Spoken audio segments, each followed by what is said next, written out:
Hey guys, welcome to my online CA. मेरा नाम है देव्यश। आज के इस वीडियो में हम लोग बात करने वाले हैं कि न्यू इनकम टैक्स पोर्टल पे आपको अपनी प्रोफाइल किस तरह से यहाँ पे अपडेट करनी है, क्या क्या चीज़ें हैं जो आपको कंपलसरी यहाँ पे अपडेट करनी पड़ेगी ताकि आप ढंग से अपनी इनकम टैक्स रिटर्न फाइल कर सके। वीडियो को शुरू करने से पहले बताना चाहूँगा, अगर आप एक टैक्स एक्सपर्ट की मदद से अपनी इनकम टैक्स रिटर्न फाइल करना चाहते हैं, लिंक आपको डिस्क्रिप्शन बॉक्स में मिल जाएगी। तो चलिए गाइस, वीडियो करते हैं शुरू।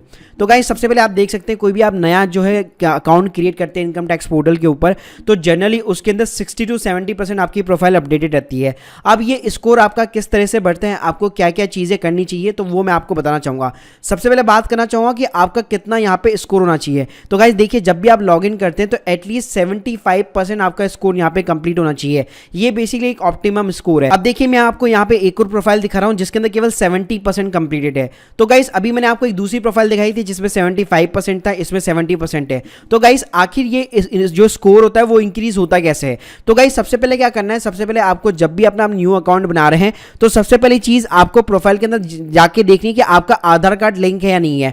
तो गाइस, जैसे आप अपना आधार कार्ड लिंक करा देते हैं तो 10% का स्कोर आपका ऑटोमेटिकली यहाँ पे कंप्लीट हो जाता है। जी हाँ, तो कई केसेस में मैंने ये देखा है कि पैन कार्ड उनका यहाँ पे आधार से लिंक नहीं होता है, जिसके कारण जब अपनी प्रोफाइल बनाते हैं तो केवल यहाँ पे उनका 60% का स्कोर होता है। अच्छा, यहाँ पे आधार को पैन से लिंक करना बिल्कुल कंपलसरी है, तभी जाके अपनी रिटर्न आप फाइल कर पाएंगे, क्योंकि आगे आपको डेटा ही नहीं दिखाएगा। जी हाँ, अगर बेसिकली आपका आधार कार्ड से पैन कार्ड से लिंक नहीं है तो गाइस, जो प्री फिल्ड जो बेसिकली डेटा होता है वो फैच नहीं हो पाएगा। तो सबसे पहली चीज आपको अपने आधार को पैन कार्ड से यहाँ पे कंपलसरी यहाँ पे लिंक कराना ही होगा, और यहाँ पे आपको देखना पड़ेगा कि ये लिंक वाला स्टेटस आ रहा है कि नहीं आ रहा। अगर आ रहा है तो ऑटोमेटिकली 60 to 70% आपकी यहाँ पे प्रोफाइल कंप्लीट हो जाती है। अब गाइस, 70 से 75% अगर मुझे जाना है तो सबसे पहले मुझे अपना एक बैंक अकाउंट यहाँ पे प्री वैलिडेट कराना पड़ेगा।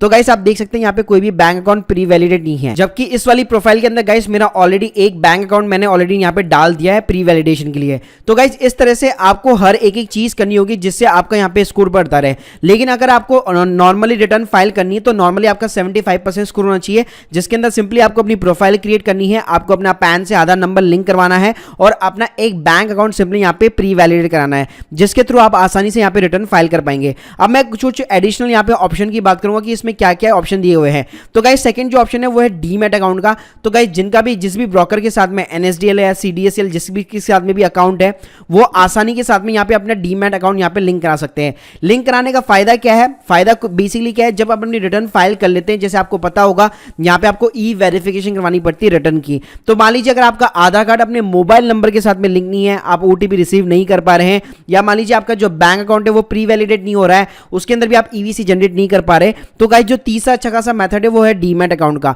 अगर डीमैट अकाउंट आप अपना लिंक करा देते तो EVC मेथड के थ्रू आप अपनी रिटर्न यहाँ पे वेरीफाई करवा पाएंगे। उसके बाद में गाइस जो थर्ड ऑप्शन है वो है रजिस्टर्ड DSC, जिसको डिजिटल सिग्नेचर कहा जाता है। जनरली गाइस, ये वाला जो ऑप्शन है, जो प्राइवेट लिमिटेड कंपनी के जो डायरेक्टर्स होते हैं, ये जो प्राइवेट कंपनी की रिटर्न्स भरी जाती है, जहां पे भी DSC की रिक्वायरमेंट रहती है, तो वहां पे ये कंपलसरी होता है। तो अगर मैं इंडिविजुअल केसेस में बात करूं तो आपको यहाँ पे DSC लेने की रिक्वायरमेंट नहीं है। अगर आपके पास में ऑलरेडी DSC है तो डेफिनेटली आप यहाँ पे रजिस्टर करवा सकते हैं। उसके बाद में गाइस जो फोर्थ ऑप्शन है e filing vault high security. तो गाइस, जैसे आपने जीमेल के अंदर जैसे 2 फैक्टर ऑथेंटिकेशन के बारे में सुना होगा, राइट? तो यहाँ पे भी सेम केस वही है। जब अपनी प्रोफाइल के अंदर लॉगिन करते हैं तो आप चाहे तो पासवर्ड के थ्रू लॉगिन कर सकते हैं, या आप यहाँ पे एक OTP वाला मेथड चूज कर सकते हैं, जिसके ऊपर आपके आधार से जो भी नंबर लिंक होगा उसके ऊपर OTP जाएगा, या आपके नेट बैंकिंग से लिंक हो जाएगा, या मान लीजिए आप अपना जो बैंक अकाउंट है उसके थ्रू EVC के थ्रू आप यहाँ पे लॉगिन कर सकते हैं। तो गाइस, ये ई वॉल्ट हाई सिक्योरिटी तभी आपका बेसिकली ज्यादा आप यहाँ पे इसको अवेल मत कीजिए। मैं तो आपको यही रिकमेंड करूंगा, क्योंकि इतनी ज्यादा कोई सिक्योरिटी लगाने की जरूरत नहीं है।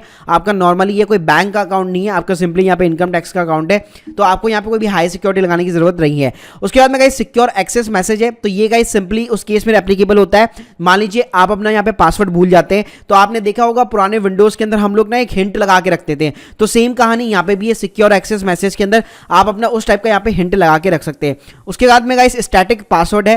तो स्टैटिक पासवर्ड भी वही एक नॉर्मल चीज है कि वन टाइम अगर आपको लॉगिन करना है तो आप अपना एक स्टैटिक पासवर्ड यहाँ पे जनरेट कर सकते हैं। उसके बाद में गाइस आधार OTP लॉगिन है। तो जैसे मैंने बताया आपको, आपका आधार अपने नंबर से लिंक होना चाहिए।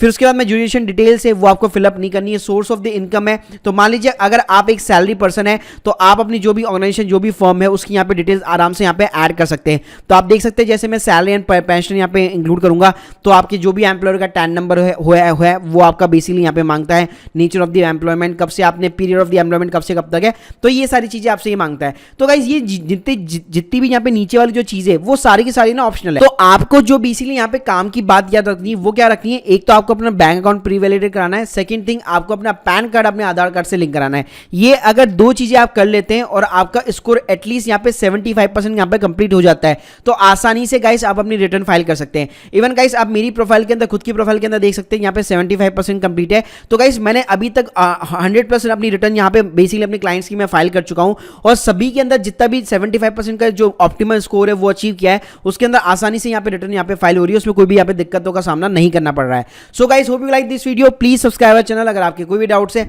कमेंट सेक्शन के अंदर जरूर मेंशन कीजिए। Thank you guys, thank you very much.